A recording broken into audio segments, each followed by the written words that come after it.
পা নেই, নেই ডান হাতও। সুলতানার একমাত্র সম্বল বাঁ হাত।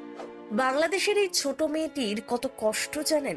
নিষ্পাপ মুখটা দেখলে আপনারও চোখে জল চলে আসবে। জন্মের সময় কোন ভুলের মাসুল গুনতে হচ্ছে সুলতানাকে? এই বয়সে আর 5টা শিশু যা যা করে, সুলতানা তার কিছুই করতে পারে না।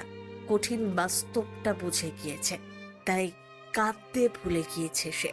কিন্তু মায়ের চোখের জল কি আটকে থাকে? মেয়ের কষ্টে তার প্রাণ যায় যায় অবস্থা। কিভাবে সকাল থেকে রাত কাটে সুলতানা? ছোট্ট মেয়েটির জীবনের লড়াই শুনুন। বয়স 3 বছর। জন্ম থেকেই সুলতানার দুটি পা নেই, নেই ডান হাতও। এক হাতের ওপর ভর দিয়ে চলবে তারও কোনো উপায় নেই। বিছানাই যেন তার একমাত্র ভরসা। বাংলাদেশে পাথরঘাটার ট্যাংরা গ্রামের বাসিন্দা খাদিজা বেগমের ছেলের জন্মের 17 বছর পর জন্ম হয় মেয়ের। মেয়ে হয়েছে, খুশি হয়েছিলেন না, কিন্তু যখন জানতে পারেন সে বিশেষ চাহিদা সম্পন্ন, কোনোদিনও নিজের পায়ে দাঁড়াতেও পারবে না, কষ্টের সেই কান্না আজও থামেনি। পাড়ার অন্য বন্ধুরা যখন খেলে আনন্দ করে, সুলতানা একাই বসে থাকে।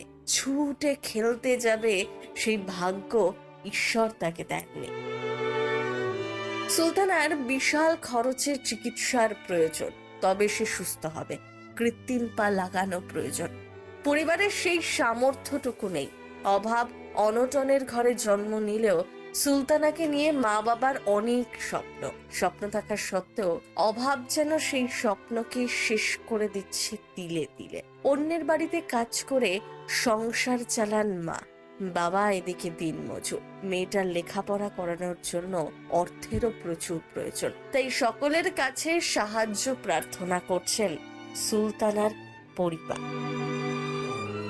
পা না থাক, পড়াশোনা করে মেধার জোরে জীবনে দাঁড়াতে চায় সুলতানা। কেউ কেউ যে এগিয়ে আসেননি এখনো সে কথা ভুল, তবে আরো সাহায্যের প্রয়োজন।